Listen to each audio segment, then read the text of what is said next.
Hello, lovely people, and welcome. Thank you so much for visiting. Today I am doing another of the lovely Dena Tollefson's challenges.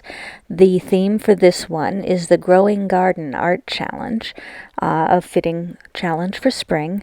And so I decided that I would work on some flowers.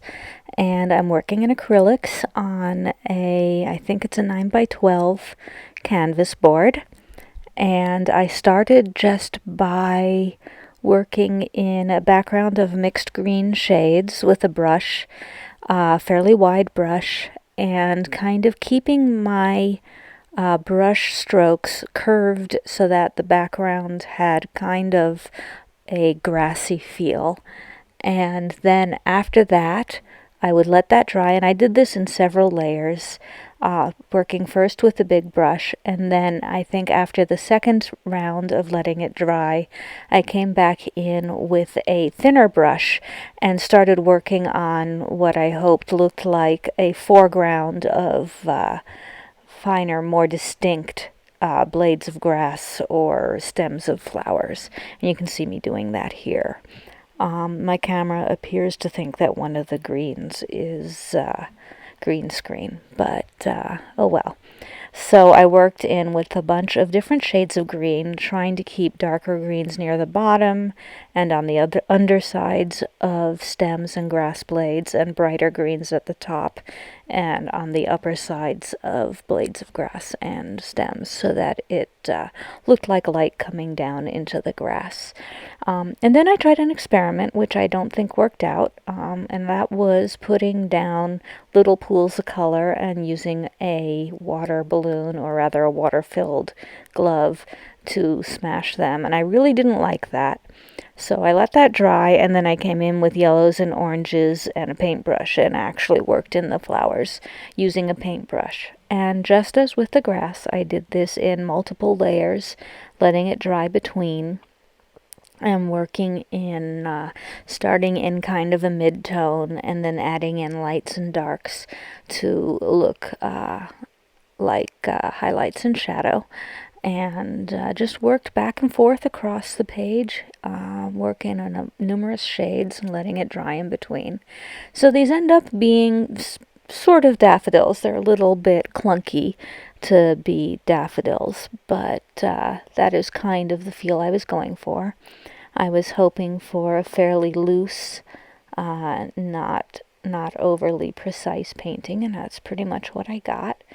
And I learned a bunch doing this. I learned that I need to figure out how to control fine painting in acrylics. It's very unlike watercolor, which I'm more used to, where you can have the brush full of paint, but you can only have the paint coming off the tip very carefully in very fine work, or more at once, whereas the acrylic paints are much thicker and more clumpy, and I find them a lot harder to control in that aspect.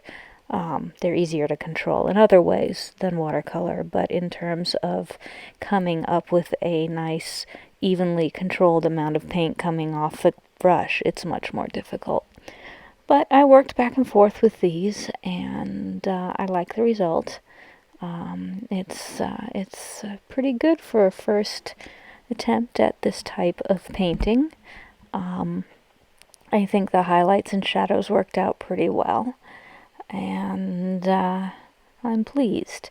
After going back and forth with the oranges and yellows for a while, I went back in with my greens and worked on stems and leaves for the particular flowers.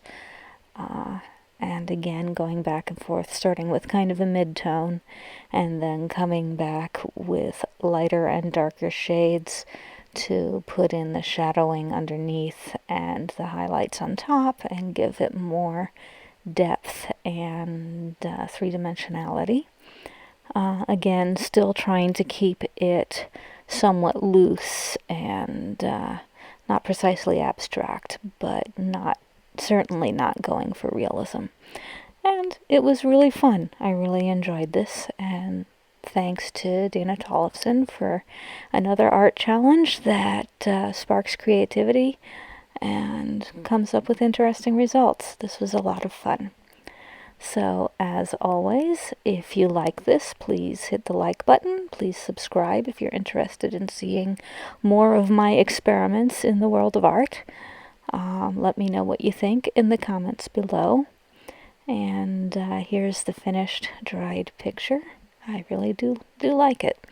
Thank you so much. Take care of yourselves, take care of each other, and be well.